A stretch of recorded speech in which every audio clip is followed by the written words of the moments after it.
Hello, everyone. Welcome to today's episode of Care Sandwich. I'm Margarita Eberline, your host, and today's special guest comes to us from the Bay Area, San Francisco, one of my old stomping grounds. And I can't wait for you to meet attorney Sam Geller, founder of Geller Law. He'll be joining us shortly, but first, watch this video.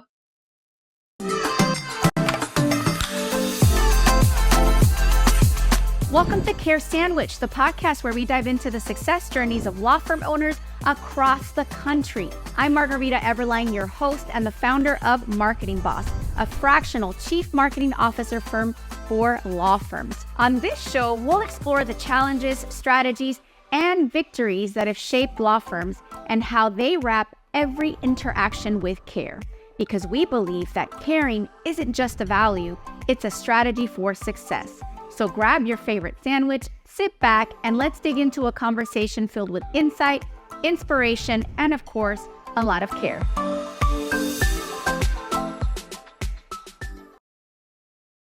Welcome, Sam Geller to the stage. So nice to have you all the way from San Francisco. And I feel like I've been having a series of crim attorneys because your law firm also specializes in crim. And that's what we're going to talk about today. Sam, tell us about yourself, about your firm. How'd you get started? Why do you do what you do? Hey, how's it going? Thanks for having me on the show today. I appreciate being here. It's a pretty simple question for me, actually. I graduated law school during a time when it was a little difficult to find a job. But after I had graduated, I moved to New York, came back to California. And after just looking for several positions, I volunteered at a public defender's office. And within like my first 2 weeks, I just fell in love with the kind of work that I was doing. And as things progressed and I got a little bit more experience in the process, one day I just decided, hey, you know what? I can do this. I can have some work-life balance, and decided to open up my own firm. That included telling all my friends is what I do now, pretending like I know what I'm doing in the beginning, getting an office, learning how to market, figuring things out on the fly. And here we are, 12, 13 years later, still doing it and loving it. So I love that. Super simple. And I wonder if you could share what sort of practice areas you focus on, what are your favorites, and how do you get the word out now? So in the beginning, when you're kind of gathering some experience about the kind of work that I do, it's a lot of DUIs, minor possessions of drugs and stuff like that. And as things progress in your life, you start wanting a little bit more of a challenge. So, as I started advertising, I started meeting mentors, started talking to people who would invite me to be a part of their case, ask me to co-counsel. I had the opportunity at that point to do some pretty high profile cases some years ago. And that kind of propelled me into a more serious type of version of what I do, because the stakes were much higher now then. And as things progressed and I got more comfortable, I wanted more and more of these kinds of cases. So instead of advertising that I do DUIs or I do domestic violence, I started advertising that I do more serious offenses. And as things progressed, I got calls. Some people hired me, some people didn't. Some people had faith in me, and I just developed experience. And now it's a lot of it is word of mouth. A lot of it is obviously Google and Yelp, because that's the world that we live in. I do a lot of social media so that I can be top of mind. And that's kind of how I get the word out now. But a lot of it now is more or less referrals. So curious, when you say that the high profile cases are what sort of shifted things for you, was it because they were like on the news, or it created buzz, or did you get like backlinks or things like that online? Like, walk us through how that worked. So at first it was more about, like, you kind of feel alive when you're doing these things, when you are all of a sudden going to court and there's news cameras all around you. I found a sense of a level of importance there, that I'm doing something important in our community as well. And I was representing at the time a person who I thought was innocent. And I was like, I want everyone to know that this person's innocent, despite the fact that he's charged. It did definitely create a buzz for me. I was able to use, cartoons of myself that were drawn in court. I was able to use videos of myself just to kind of put that on my website. Obviously, at the time, I would put them on my social media. And, all of a sudden you start garnering some level of, like, people know you. There's a level of importance to what you do. And then when people find you on the internet and they see that you've been on the news, you have a little bit more of credibility. I love that. And for law firm owners that are listening, because I have this conversation often, one thing is to position yourself to get these cases. What you described is that you had the ability and the willingness to actually milk those opportunities by creating marketing out of those opportunities. Because I think in our minds, we think, oh, if I could just get on one of these high profile cases, I'll be on the news and everybody will see me, and then that's it. Right? Yeah, But that's you not. took it a step further. Yeah, Yeah. the formula that I heard was you leveraged marketing assets, visuals, everything that you could on social media and your website, I take it? Of course, yeah. I always felt like the news cycle is like 3 days long, right? No matter what Yeah. happens to who, it's about 3 days, 5 days maybe. And then, once people start Googling information, no one's Googling for who's the attorney that represented this person. So, Yeah. in our industry, we don't actively market to people who need our services. Like when things happen, they need us, and it's important to be top of mind. Yeah, and interesting. I don't know if you've ever tried this, but one thing that I've done as a CMO is experimented with news campaigns. So imagine this. Breaking news happens, let's say in your field of law. Imagine that there's like a big murder or something, right, in your area. You can actually, as an attorney, run targeted ads to people searching for information about that bit of news. Mhm. And, and that's how you can get in front of maybe family members that might want to retain you. So it's kind of like a fun way to pursue those hot newsworthy cases. Um, just throwing that out there since we're Yeah, no, on for the sure. topic. Yeah. So Sam, walk us through, what's your social media like and where can people find you? So I guess I'm all over the place. I'm on Instagram, TikTok, Facebook, YouTube. Recently, I decided to post some more or less just parody satire videos. Okay. And in some weird way, I went like mega viral to the point where Facebook, TikTok, or inquired with me and said, "Hey, can you continue to do this and we'll pay you?" And then I've been trying to find the proper way to now leverage that, because now I have this following, right, in a way that I can continue to present in combination with my satire, but also find a way to use satire for what I do to bring some light to these kinds of topics, because I deal with a lot of heavy things. And if you can bring, even in the darkest of times for some people, a smile to their face, it's very important. But I'm everywhere, and I make an effort, because now I feel like, being an attorney at times is embarrassing to be dancing on camera, but you got to do it nowadays. It You seems. have the moves. Good. God bless you. Listen, me, I'm a marketer. I can get away with stuff like that. I don't have the Yeah. moves. I really don't. No, it's stuff I got to do now. So let's unpack this. I'm going to ask you a question that I get asked, and I'm going to let you answer it because I'm imagining we're going to be aligned with our answers. Does going viral equal more cases for you, like automatically? Yes. I don't want to say automatically, but going viral for me always equals more presence amongst in on people's like mindsets, right? And then that way, like, no matter how you slice it, the fact that somebody calls you and says, "Oh, yesterday I got arrested for a DUI," like, "Hey, I saw this guy on TikTok." Like, you'd be surprised how many messages I get on TikTok specifically ask people asking me for help.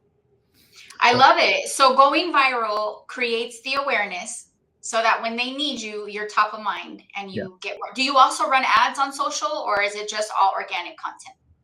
I do some ads here and there, because of how heavy I'm invested in like Yelp and Google. I primarily like spend money on those types of ads, mainly because after we did the numbers, it makes more sense, and there's a more ROI on that.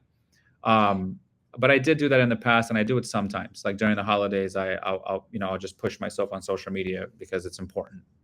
That's smart. And that's actually true for a lot of practice areas all over the country.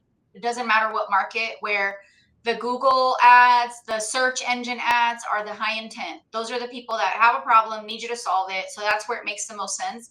I find that with Meta, you could potentially get a lot more leads for a lot less, but they won't convert as well. They're not, usually like undecided, or like won't respond to the phone if you call them. So it's a little tricky. So I think that's definitely a smart play. Now, walk us through, what is like a story that you like to tell your clients to help them understand how you're going to take good care of them? My I guess, let me rephrase. in speaking with my clients and sometimes in teaching people that I work with, like they observe what I do and they're kind of shadowing me. One of the main important things that I've learned in my practice is that it's important to have genuine empathy for people. And, I tell them the story sometimes of what happened to others without mentioning names. I assure them of what I can do for them. I assure them of the experiences. But as far as stories go, I feel like it's almost important to say that I tell them what their life will be like in the worst case scenario to make them realize that life's not over because something happened. Yeah. Right. And I kind of, the story I tell them is like their future in light of this situation so that they understand that there's light and then there's light at the end of the tunnel for this, right? Because most people that I represent are people just like you and I who made a mistake. I don't have a lot of cases who are like career criminals and stuff like that, where Yeah. it's a very different discussion. But I think the story I tell is just more of like a future for them that it's going to be okay. Yeah. I love what you just said. And like, I know you haven't read my book, but you might as well have. Shameless plug. Okay. So in my book, Connect Convert, we talk about KPIs that will make you more likely to sign up a case. And you mentioned 3 of them. One of them is personalization. So you're personalizing your conversation with the person by sharing a similar relatable like situation so that you can build trust. The other one is visualization. So them visualizing what it would be like to work with you, and by default visualizing, ooh, what if I don't, right? You don't even have to tell them what if you don't. You helping them visualize the positive outcome. And that's also very aligned with story branding. And then the other thing is empathy. I think most people miss the basic human need to just feel like somebody cares. In Connect Convert, we always talk about how people, and we didn't come up with this quote somewhere. I'm sure some smart philosopher from Greece came up with it, but people care more about that you care, or people want to know that you care before they care about what you know. And we audit so many sales and intake calls here at Marketing Boss, and I lost track of the times where a simple, just empathetic statement like, I'm so sorry this happened to you, or, hey, my name's Margarita, I'm going to do everything I can to help you. Little statements like that are authentic and genuine can go a long way to building trust, so that by the time you say to the person, here's the agreement, or you move them to the next step, their mind is prepared to say yes. And many times we get to that part and there's all these objections where it's like, if we would have just done the work earlier in the conversation. And I find attorneys like you do this stuff intuitively. Like all I had to do to write this was follow attorneys around for 10 years, right? How do you, now my question, and this is going to be good advice for law firm owners listening, how do you as a law firm owner put your DNA, what you just described, your genuine care with your experience of care in these conversations, with your potential clients and your clients, into your team? How do you replicate that? Well, I think it starts off with one, having the right person be a part of your team, because I've gone through several people who nothing bad about them. They just didn't have the same type of perspective, alignment and vision that I do about certain things. And then once I ended up having people who work here that do align with my vision, it's a lot of times in the beginning, instead of teaching them and telling them to read something or giving them a script, I'm like, just listen to me. Just hear me speak and like pick up on things that I'm saying that are not about the law, because I don't need you to know the law. I need you to make this person feel like we'll take care of them. So our intake calls at my office are not focused on a lot of the specific details at times, but I try to, like, obviously that's important, right? But I always teach people like, hey, I want you to tell people that we care, and I want you to tell them how we're going to help. And like, it's important to let them know that they're going to be okay. Even if this is your first day on the job, on your first intake, it's important for you to find a way to say it and mean it, even if you don't know what the hell you're talking about, right? Because that's what people want to know, they're going to be okay, right? Yeah. I used to always answer the call. I'm like, hi, thanks for calling, or I would call somebody back and I would ask them, how are you doing? And they were like, well, not good. I learned to not say that, because obviously they're not calling me because things are great. They're calling me things are like, I've had better days, sir. I'm in jail, right? So I start off with like, hey, sorry about what happened to you. Do you have some time to talk about it? Then they know that right away, I'm sorry about what happened. I'm empathetic to their situation, versus, hey, good afternoon, good morning. Like, there's nothing good about this morning. Yeah. Wow. You know what's different about you than other attorneys is, yes, you do this intuitively, but you have a really good way about explaining it. Like, I honestly feel like I'm at my own Connect Convert workshop hearing one of our trainers teach. I You're appreciate really good at explaining this. I don't it. know if you knew that. Like, that's a really good competitive advantage. Like, a lot of attorneys do this intuitively, but they get frustrated and don't even know what they're doing Yeah. enough to like or don't appreciate enough what they're doing enough to explain it to their team. So then they hire us to do Yeah. it for them. But Yeah. I love mentorship so much. Like when I have staff or I have someone a little bit younger learning, I just love mentoring and just giving people advice on things that I've done that has helped me. Like even other attorneys who start their own practice that reach out to me. I'm always happy to help. But with my own staff, I'm just like, look, I need you to be more aligned with how I speak and how I talk and how I feel about cases because I want us to care about our cases. so would you say that there's somebody that inspired you to be this way, or did maybe you had a mentor or somebody in your family just gave you that? I don't know if I ever modeled myself based on someone that I've met in my field. There are definitely Yeah. legal practices in the way that I do things in court that I have mentors that I model myself with, Mhm. but I've never really had a person who guided me about how to start a practice, how to run a practice, how to generate leads. Like honestly, I remember a day when I was like, if I can just make 5K this month, I'll be great. If I can just get 2 calls this month, I'll be happy. And Wow. I never really had someone like, throwing cases my way here and there. Maybe I'm not saying never, but it wasn't a thing for me where like I modeled myself against anyone. And now you have this whole engine. Now I have an engine. Yeah, I mean, sometimes I feel like it could be better, but again, I'm happy where I am. I'm always Yeah. looking towards growth and growing what I do have, making it bigger, changing like the hat that I wear at my job, where from being an attorney to being a manager, to being an owner, an entrepreneur, whatever the case may be, and like it's all like different hats I got to wear. Yeah. Welcome to the life of an Yeah, entrepreneur, right. right? And sometimes we're the trash person and the cleaning Yeah, person. exactly. It happens. It happens. Yeah, no, but we do it with so much love. I was talking to a teammate of mine today, and I don't know how it came up. Like, I was like, man, I've been up since 4 a.m, and like I was saying it with like a smile on my face because like I woke up with an exciting idea that I wanted to work on. And Yeah. he's like, "What is wrong with you?"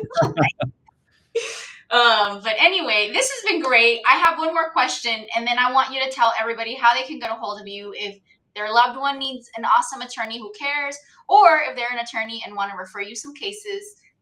What is your favorite sandwich? And then let us know how we can get a hold of you. Okay. So I kind of thought I should check my DoorDash orders because I order DoorDash a lot. Plug in for DoorDash Oh, unnecessary. you looked at the data. Oh, you're a CMO stream come true. No. I know. For me, it's usually like a turkey sandwich or a hot pastrami sandwich. Hot pastrami being my favorite, but it's not. It doesn't correlate as well when it's delivered. So, Okay. but favorite is definitely a hot pastrami sandwich. As far as just getting a hold of me, listen, I'm on social at the Real Sam Geller on all different platforms. My website, I'm sure, will be shown here at gellerlaw.sf.com. You can Google Sam Geller in San Francisco. If your loved one needs to speak to someone, oftentimes I provide people my direct cell phone. They reach me directly, especially in a time of need. I do a very good job at being available, especially during like the peak of the stress moments of when something's happening. Yeah, that's amazing. And I hope that you can continue to do that for a long time, but I will encourage you, you have to have work-life balance. Yeah. But it's nice that you have a good habit of cloning yourself, and I'm sure your team is also really good about, being there for people too. So I bet you're not doing it all alone at this point. So No, not anymore. that's awesome. Well, thank you so much for joining me on today's show. I am looking forward to continuing the conversation with you offline. And for those of you that are watching, thank you so much for tuning in. We'll see you next time.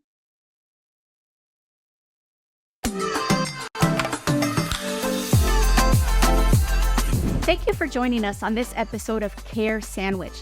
Remember, the way we care for our clients, our teams, and ourselves can make all the difference in our success. Until next time, keep caring, keep growing, and I'll see you on the next episode of Care Sandwich.